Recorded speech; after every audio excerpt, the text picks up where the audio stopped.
Coming up on the Suze Orman Show. Let's talk taxes. One mistake you do not want to make. We need to deal with the tax debt that we have hanging over our heads, which is very large.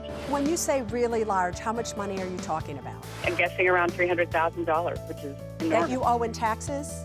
Also, how much do you think it's going to cost you to go from California, where you're living now, to Vermont?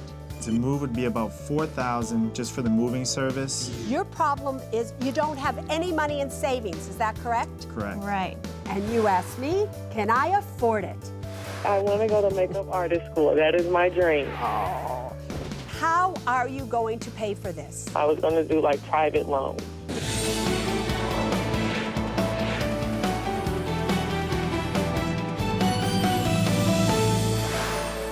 Hi, everybody. I'm Suze Orman, and you, yes, you are watching the Suze Orman Show. Let's talk taxes. 10 days from today, your taxes are due. Now, here is my concern, and I am talking to married couples out there. So many times you call into the Suze Orman Show, and the problem comes like this. My husband does this, he does that, he does this, I don't get involved, and now I found out we're in trouble. Or the wife, I'm doing this, I'm doing that, my husband doesn't know about it, and now we're in trouble. I get that you don't like to do money together. All right, so maybe you decide you want to live your life, even though I don't suggest it. One of you pays bills, one of you does this, one of you does that, and you don't do it together. There is one thing, and you listen to me closely now, that if you are married, you better do your taxes together.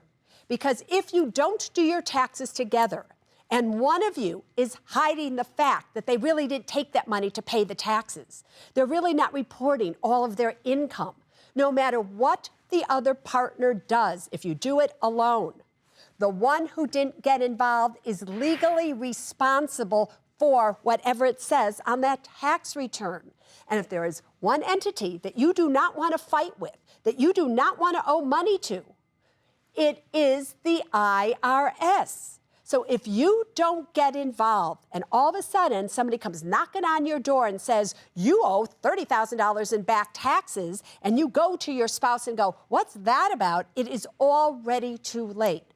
You are not, and I am underlining this, you are not to sign a joint tax return until you personally have gone through every single line of it. So if you have a professional doing your taxes for you, both of you need to go and sit down with this person. If you're doing your taxes online, you both need to sit down together and do it online. You need to look at every figure that is entered. Is it true? Is it not true? This is one area that you do not want to fudge with. This is one area that you do not want to let your spouse do alone. This is one area that you have got to do it together. Got that? Yeah. Let's go to Teresa, coming to us from St. Louis. Girlfriend, what can I do for you tonight? Well, good evening, Susie. My husband was self-employed for 6 years, and for 4 of those years, he did not pay income taxes. And subsequently, he's gotten a regular job in a corporation, and so now we're kind of digging out, and we need to deal with the tax debt that we have hanging over our heads, which is very large. And I just need to know, I want to figure out how we can either negotiate the interest and fees, and if we should use an attorney, or if we should use one of those services that are advertised, which I'm really skeptical about. Yeah, Teresa, when you say really large, how much money are you talking about? I'm guessing, because I don't know. It's a point of contention with us. It's something that he wants to handle, but obviously it's our problem. But I'm guessing around $300,000, which is enormous. That you owe in taxes? Yes. That you owe in taxes and penalties. With interest in penalties, yes. All right. Obviously, this is not a thing for a service that gets advertised. This is not a thing for you to do on your own. This is a thing where you really, really need to get a serious tax lawyer who will represent you and go in and see if anything can be done. Maybe yes, but maybe no. But there's a bigger problem here. Did you know that he was not paying his taxes for those 4 years? I did not. And of course, this is foolish of me. I mean, the old saying about assuming things. I assumed that it was for 1 year, and then he was filing. Well, it turns out that he told me that he couldn't file the subsequent years because you had to file an order. And do you understand that if anything happened, you are in as much trouble as he is, that it's on a Yes. joint tax return, so he literally put his wife, who he says he loves, I'm sure, he put you in serious financial danger of possibly losing everything, and he did not tell you, and now he wants to handle it on his own? Does that make any sense to you?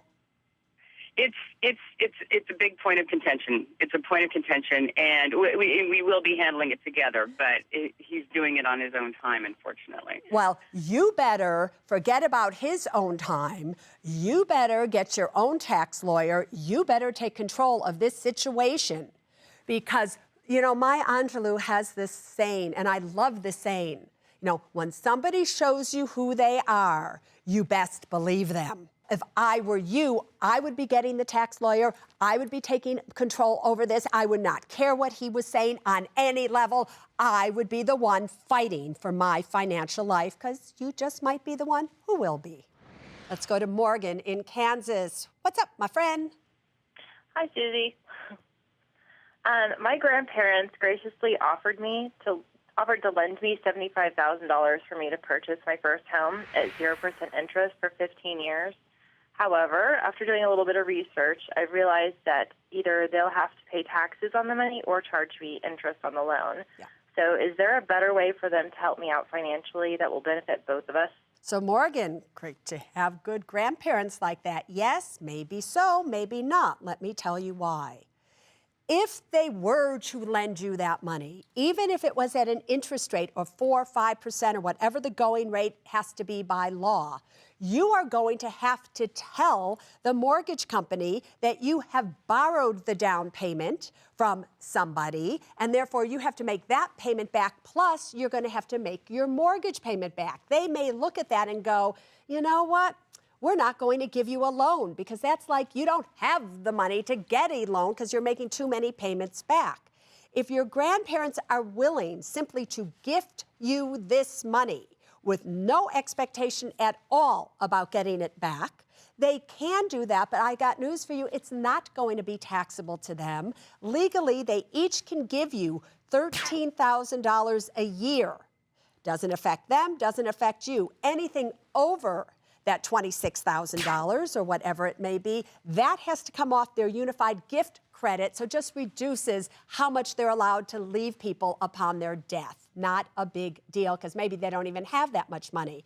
So either way, you're going to have to either have them gifted to you outright, or you are going to have to divulge the truth that you had to borrow the down payment to buy the house, and you might not be able to get a mortgage for it, but that's what you should consider in answering this question. Let's go to New Jersey. Christina, you are on the Suze Orman Show. Good evening, Susie. How are you? Thank you for taking my call. Thank you so much. I love your show, by the way. I have a question. I need you to tell me if my expectations are incorrect. My mother is 90 and has decided that she wants to start giving away what she calls our inheritance to her children, but it's her money. I am single, and my brother and sister are both married, and every year she gives the three of us big envelopes, and mine has half of what they have because I don't have a spouse. Yeah. That hurts me, and I want to know if I'm out of line, if my expectations are ridiculous, or I don't understand. Yeah, well, I do, because this is not an uncommon question. This is something that happens in most households, by the way, especially if the parents or the mother or the father are wealthy and they want to start gifting money. I have to tell you, I think your expectations are out of line, and let me tell you why, because I've given much thought to the question that you are asking. Okay. Your mother, I'm sure, loves you as much as she loves her other children. She has also probably come to love their spouses like they are her children. That she also probably sees them having children, so her grandchildren, that she loves as much as anybody. So she is not looking at you as money. She's looking at you as individual people that she loves very, very much. And therefore, she's giving you this money. She's giving your brother or sister that much money, your sister-in-law. And do you see what I'm saying here? So she's looking at all of you as equal because she loves all of you. And that's probably why she is doing it. So don't expect more from her. Be appreciative of what you do get, because it is her money. And if that's what she wants to do with it, girlfriend, you're going to have to let her do that. Trish in Virginia, what's on your mind? Hi, Susie. Thank you for taking my call. I'm active duty military, and my husband has followed me back and forth cross country for the past 18 years. And it looks like we will be able to stay in Virginia Beach until I retire in about 2.5 years. And my husband's never liked this area, and I promised him that at the end of this tour that we could move someplace of his choosing. We own a home, and we're not underwater. He'd like to put the house up for sale now and give it more time to sell. The thought of having to move now and if it's sold and then again in a couple of years it just drives me nuts thinking about it. And so the question is, should we put our home on the market and rent it until the end of my tour, or wait 2.5 years and see if the market rebounds? I do think that in 2.5 years, the market will have rebounded from where it is right now. But you know how I always say people first, then money, then things. I am sure over these past 18.5 years, your husband has not asked you for a lot. No, he hasn't. He's gone everywhere, he's done everything, and he's really been there to support you. If this is the first time that he is asking to do something, if this is the first time that he has a desire to maybe voice his own opinion or just take an action, who cares if you have to move twice? Who cares if you have to move 2 or 3 times? Who even cares if the house goes up in value more in 2.5 years? I think the mere fact that he wants to do something, does he just want to hear from you, okay, honey, what you want to do, you've given so much to me, whatever it may be, that you say yes. So if I were you, I wouldn't think about the money. I wouldn't think about having to move. I would think about, my husband wants something. It's such a little thing. Why not just give it to him? You don't have any money in savings, is that correct? Correct. Right. How much credit card debt do you have? Currently, I think it's about $50,000. And later, when wanting something, ask me, can I afford it? My husband would like to continue working out with a personal trainer. So what you're saying to me is you quit your job and he doesn't want to quit going to the gym working out with his personal trainer. Is that what you're saying to me? That's correct.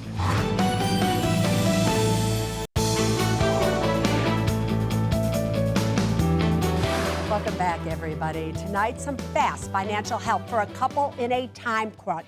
Daisha and Jeff live in Southern California. They're 34 and 33 years of age. They've been married almost 7 years. I love that. They have 2 children, a 5-year-old daughter and a 15-month-old son. Daisha works for a nonprofit and Jeff works for the government. Jeff applied for a job in Burlington, Vermont. Now, he just got word that he got it, so congratulations, everybody. But here's the issue. Burlington is exactly where they want to live. It is near their family, and the cost of living is a lot less. But things are very tight, and they are not sure if they can afford to make the move. So, Daisha and Jeff, welcome to the Suze Orman Show. What is tight? Why don't you think that you can make this move? You just got a new job, Jeff, with the same company. Why can't you move? Just with the added moving expenses, just the cost to move and to get everybody relocated and all our stuff there, and also to get a new place. Also, we have a house right now that we're not really sure what to do with. We're trying to put it on the market in the next couple of weeks, but we're not sure whether to do that or rent it out. So, because we're currently upside down on it. All right, so the truth of the matter is, your problem is you don't have any money in savings. Is that correct? Correct. Right. Right, No you- savings, no credit cards. So. And no savings, no credit cards, but credit card debt. Right. How much credit card debt do you have? Currently, I think it's about $50,000 total. And that $50,000 of credit card debt, are you just letting it go by the wayside, or are you being responsible and are you paying it? We're actually paying it. We went through a nonprofit. It's a debt management company. Yes. So it's been about 1.5 years now that we've been in the debt management program. So we've been able to pay it down substantially. They've lowered our interest rates and made the payments for us, and it's helped us out a lot. So when it comes, though, so your debt is being taken care of, so probably you'll be out of debt. If you said 1.5 years now, you probably have 3.5 or 4 more years to go, and Right. all your credit card debt will be gone. Yes, in just about 3 years. Your big problem is the house that you currently live in. How do you sell that house? Because isn't it true that it was your uncle, Dacia, that gave you $30,000 to buy that home? Yes. And you are afraid that if you sell the house now and you're underwater in it, where is this $30,000 ever going to come from to be able to pay your uncle back? Right, exactly. And so you're thinking you have to keep the home because you owe him $30,000, even though you are underwater big time in that home. Right. Actually, we did get some good news. It looks like we talked to a realtor last week, and we're not exactly underwater on the house. We thought we were, but we had her come and look at it and compare it to others in the same neighborhood. And it looks like conservatively we could actually make about $13,000 if we sold the house. Jeff, I just have to ask this. How much do you think it's going to cost you to go from California, where you're living now, to Vermont? Well, I looked at the moving expenses, and to move would be about $4,000 just for the moving service with the one we selected, and then just the transportation costs to get the whole family over there is going to be about $2,000, maybe a little bit more. And you don't know where you would get that $6,000 from because you don't have $6,000 to your name. Well, we have a half of it right now, but yes, the other half we're not really sure where it's going to come from. All right, let me quickly just give you your action plan and what I would do if I were you. If your main concern is that you want to pay your uncle back, holding on to the home, renting it, doesn't pay him back. It just postpones longer as to when he gets his money. So why not just cut free of where you are? Because when you own a home, even if you rent it out, anything can happen. You need a new roof. It's caught in a, earthquake. Anything can go wrong. So why not just sell it? If in fact you get that extra $13,000 or $14,000, you give that back to your uncle. Now your uncle has gotten almost half back. That's better than nothing at this point in time. You are now going to move out to Vermont. And again, from your notes, Dacia, you're going to take the kids and live with your parents. And Jeff, you're going to live with a friend. So you don't need all of this furniture. You don't need all of these things to come out with you because you don't really have a place to put them right now. So why not just rent a storage facility? I don't care if it's an hour or two away from where you're living, but just get it there so you spend $100 or $200 a month to store all your furniture. Now what you're doing is the house is gone, you're living with your parents, you're living with a cousin. Just plan to do that for the next 6 months. It is not that big of a deal.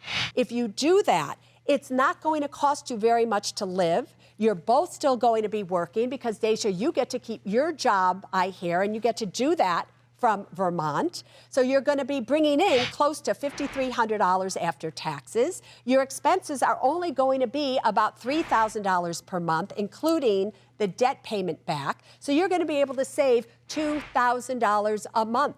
You will save that for 6 months. You will then have $12,000 in savings. You will then be able to go and rent an apartment right where you want to be. You'll be able to give the landlord the first and last month rent after you are settled there. In just another 3 years, the debt payment is going to be gone. You're paying $1,500 currently a month right now. That's right. Gone. In 4 years from now, your payment on your car is gone.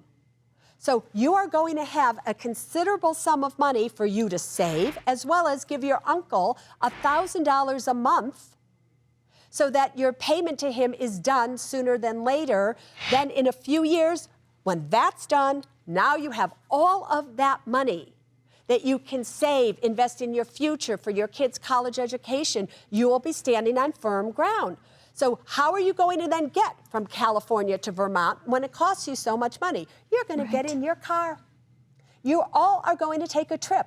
I don't care how long it takes you. I don't care how uncomfortable it is. You are all, as a family, going to drive out to Vermont.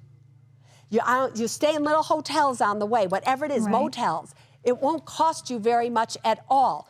And then when the time comes and you have more money, you'll ship your furniture out once you have rented a place 6 months from now. That is your action plan, sweethearts. How does it sound? Sounds good. What do you think, Jeff? We'll go with it. Maybe, yeah, we'll go for it. That was just brilliant, sir. You better go with it and let us know how it goes. Good luck to both of you. Definitely. Thank you so much. Up next, you can't afford to miss. Can I afford it? I want to buy the Kindle Fire. For $199. Allison, is that a lot of money? Yes. Also, I'm interested in getting a show-quality Clumber Spaniel puppy. They run about $2,500. The trade-off would be that I would back off on the Irish and Gordons and phase into something that's lower and slower as I get a little bit older. I can relate to that, sweetheart.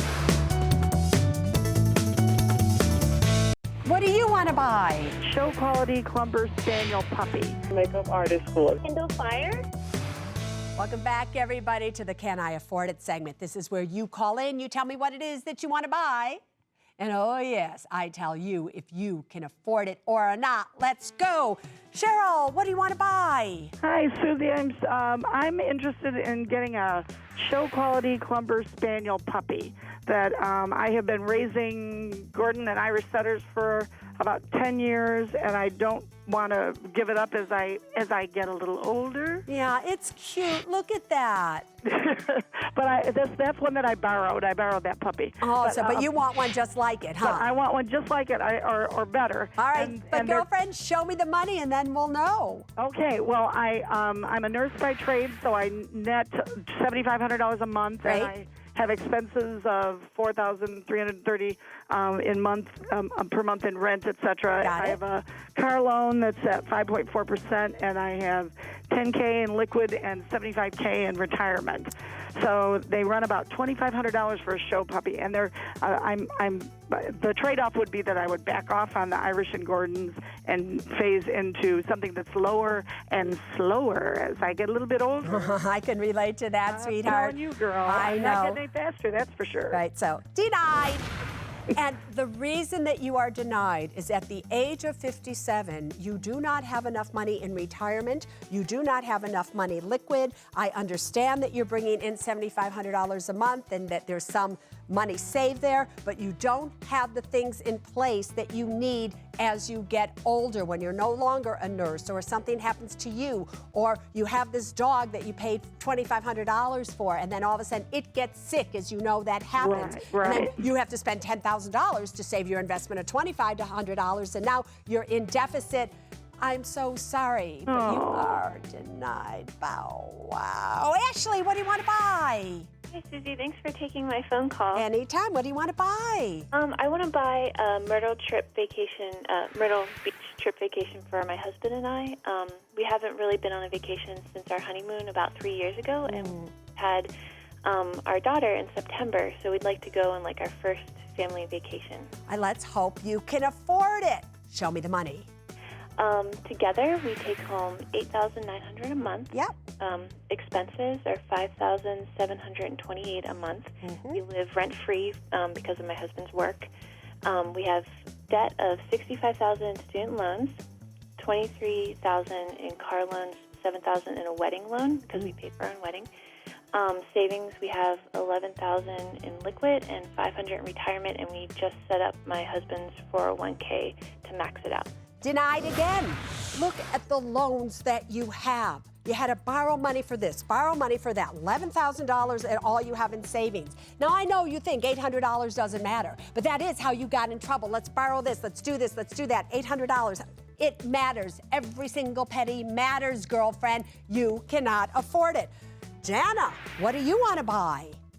Hi, Susie. Thank you so much for taking my call. Well, actually, my husband would like to continue working out with a personal trainer, which he has been doing since June of 2011. About 3 weeks ago, I quit my job to become a stay-home mom. So we are now living what on you're my saying husband's to me income. is you quit your job and he doesn't want to quit going to the gym, working out with his personal trainer. Is that what you're saying to me? That's correct. And so you really want me to deny him no matter what, right? Well, I just want to get your opinion and tell us. Okay, show me the money. All right, so my husband brings home $8,000 a month. Yes. Our expenses are $5,968 a month. Yeah. Our debt is $425,000, which is 30-year fixed mortgage. Yeah. We have $31,000 in our liquid savings and $8,000 in retirement funds. Denied again. I'm going right for it, everybody. Can you see that? I'm not holding back on this show. You do not have enough money in an emergency fund. You don't have anywhere near enough money for a 33-year-old in retirement. Your husband, rather than pumping up the muscles, he needs to be pumping up the retirement account, pumping up the savings. You seriously cannot afford it. Kelly, I am not in a joking mood tonight. What do you want to buy? I want to go, hi, Susie. I want to go to makeup artist school. That is my dream. Oh, do you know how, I just want to tell you, you know how important it is for people who are on television and are seen like that, how important a makeup artist is. When they're skilled and they're great, they are worth their weight in gold. $17,000 to go to makeup artist school. Show me the money. All right. Well, I bring home $3,222 a month. Yeah. Go ahead. No, keep going. Oh, my expenses are $1,657 a month, and that includes my monthly rent. Yes. My debt is $6,700 in credit card debt. Then I have $7,000 in student loans. My savings is $2,200 in liquid, $3,000 in investments, and $700 in retirement. And how are you going to pay for this? Well, it's a private school, so I'm really working on scholarships, and I was going to do private loans. Denied. The last thing you want to do is take out a private student loan that they are not dischargeable in bankruptcy in almost 99.99% of the cases. Their interest rates are unlimited. They can do whatever they want. Here's what I would do if I were you. Find a makeup artist that you really like. Find somebody and ask if you could apprentice with them for free. When I hire a makeup artist, I don't ask them, where did you learn to be a makeup artist? I look at their portfolio. I look at what they've done. If you can just apprentice with somebody for free and start to help them, and they can help you, you can go anywhere without creating $17,000 of a student loan. No way, girlfriend. Allison, what do you want to buy? Hi, I want to buy the Kindle Fire. A Kindle Fire for $199. Allison, is that a lot of money? Yes, but I think it'll pay off itself in the long run. All right, well, show me the money then. Show me how much you got, girlfriend. All right, I take home $500 a month, and I have $1,200 saved up in liquid. I have about $70 in expenses. And what do you do to make $500 a month? I actually make $9 an hour working at a fast food restaurant. You do at the age of 19. You do know that every single person prior to you, I have denied. People who are making $8,900 a month, $7,500 a month, people who are making thousands of dollars per month, I have denied. But for you, my dear Allison, making $500 a month and you want to spend $199 on a Kindle, you, my dear Allison, are approved. You can afford it. See, a 19-year-old that actually can afford something that all these other people could not. Want to be part of the Can I Afford It segment? I hope you do. All you have to do, however, is go to my website, SuzeOrman.com, and you will find the information that you need to know there to come and play with me right here. Next, I tackle trending topics in Ask Susie. What's the best way to invest $30,000 now? to yield $1 million in 30 years. You are asking for almost the impossible here. A better way to do it is this.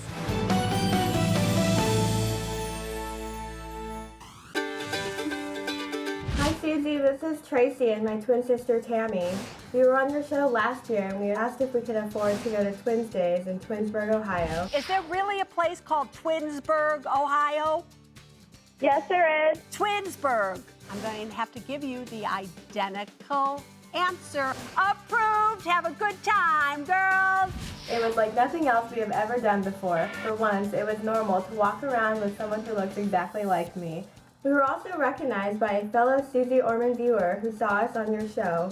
Thanks again for approving us. We had an amazing time.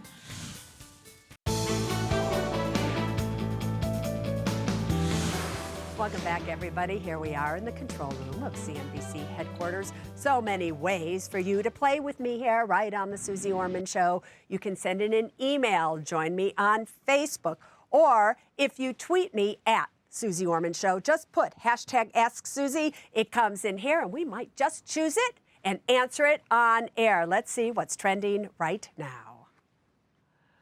I love this. Who's gonna check me? Who's gonna check me? I'm gonna check you.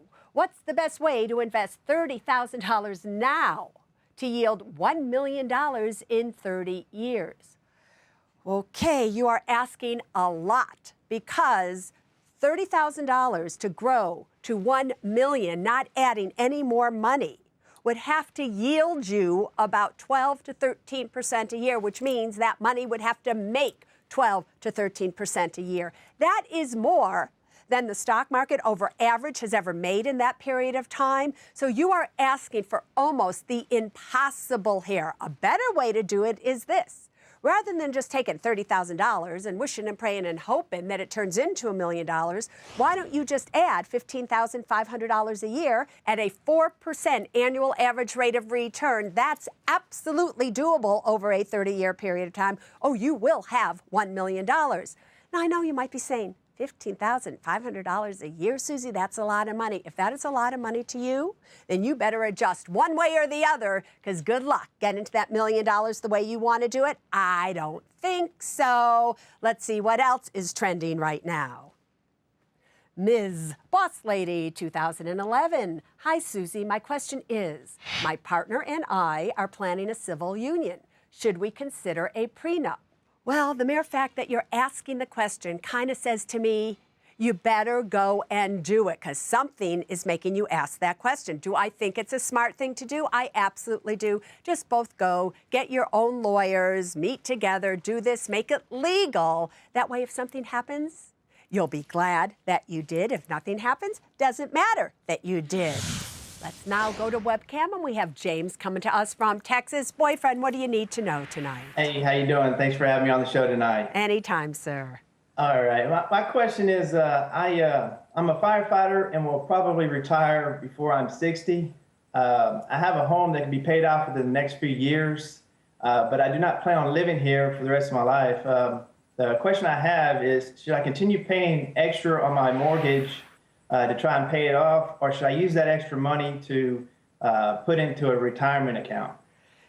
If you were to have your home paid off in full, I just have to ask a question back to you. Would that make you feel more secure, more powerful? Are you a good investor so that if you took that money and rather than put it on your home, you would know how to invest it so that you wouldn't lose it? Can you answer those two questions for me? Well, yes. It'd be great to obviously own your home outright, but and actually, I do not have any major finances other than obviously my home. I'm financially stable. It would be beneficial, I guess, to go ahead and pay it off. So when you're in a profession such as you never know what can happen. When you get injured, when you get sick, who knows what's out there for us? So if you don't have financial experience right now with investing in the markets, and you know that in a few years you may retire or whatever that may be, The largest expense that you currently have is your home, the mortgage. If you put that extra money towards the mortgage and then you decide to sell, at least you know, because I think we relatively have hit the bottom in the real estate market, at least you know that you will get X amount of money back and possibly even more if the house appreciates in value. If you invest it, we never know. Will the markets go up? Will they go down? When you retire, will they be down dramatically so that there isn't as much money there? Normally, in this situation, I would say invest. But in your particular situation, I'm going to tell you I would pay off the mortgage before I invested money when I wasn't quite sure how to invest. All right, everybody, we are heading back to the studio. Here's what's coming up next. Susie School. Tonight, what are treasuries, T-bills, notes, bonds? Do you need them? And I'd really like to start investing in stock, but you have to be 18 and I'm a minor. Are you sure that you can't open up a Roth IRA? To be honest, I don't even know what a Roth IRA is.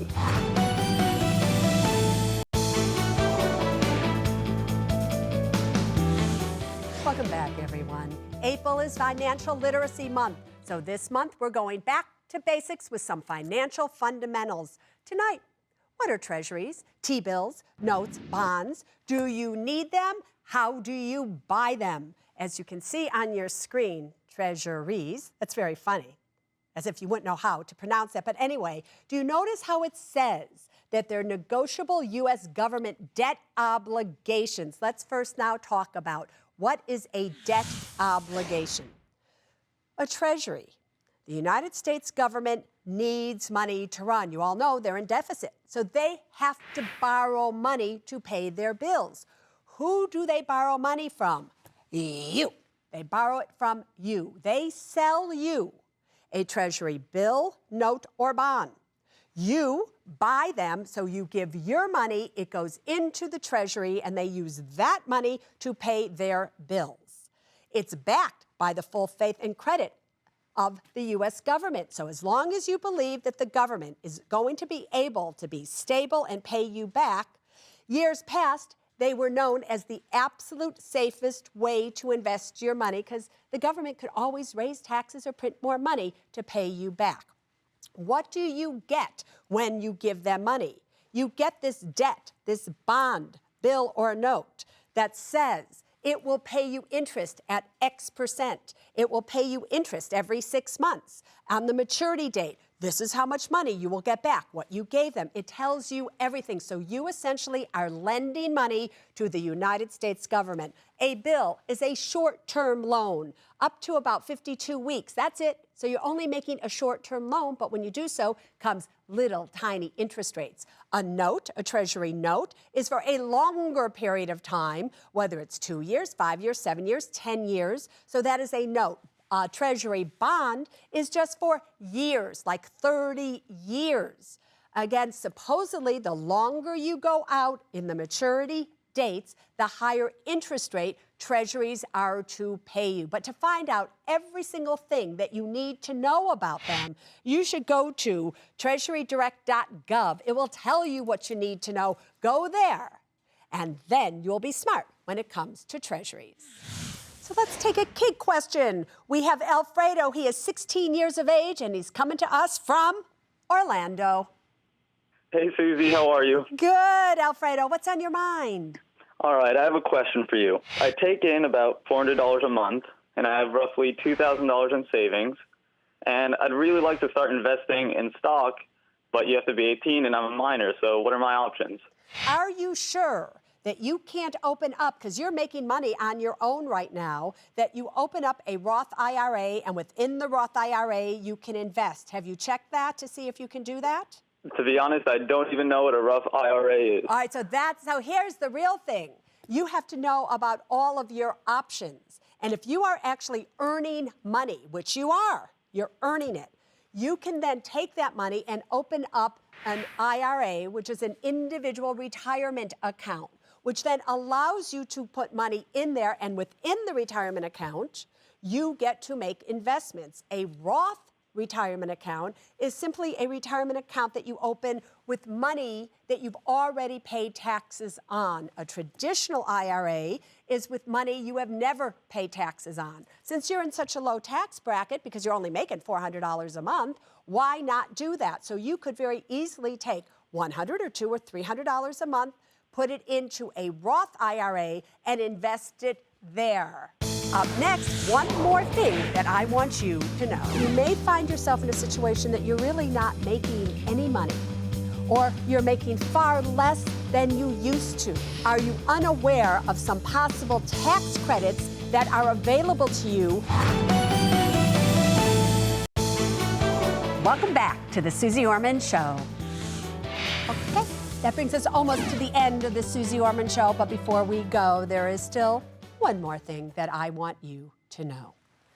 Many of you may find yourself in a situation over this year, maybe even last year, but you may find yourself in a situation that you're really not making any money, or you're making far less than you used to.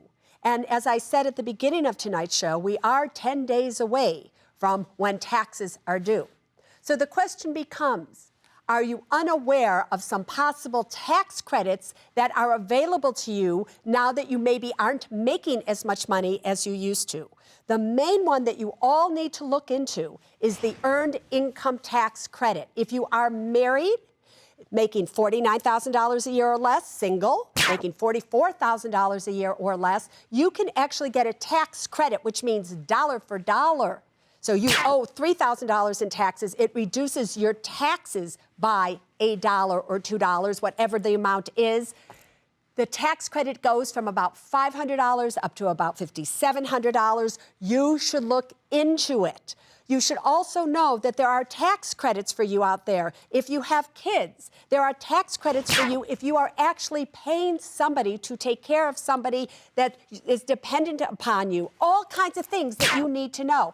But here's how I'm going to make it simple. Just go to suzeorman.cnbc.com. Everything you need to know will be right there. Before you file your taxes, make sure you go there and check it out, because it could just save you hundreds up to thousands of dollars. Now you know. But before we say goodbye, there's always one more thing. It's the only thing that really matters, if you ask me, and it is this: people first, then money, then things. Now you stay safe. Bye-bye.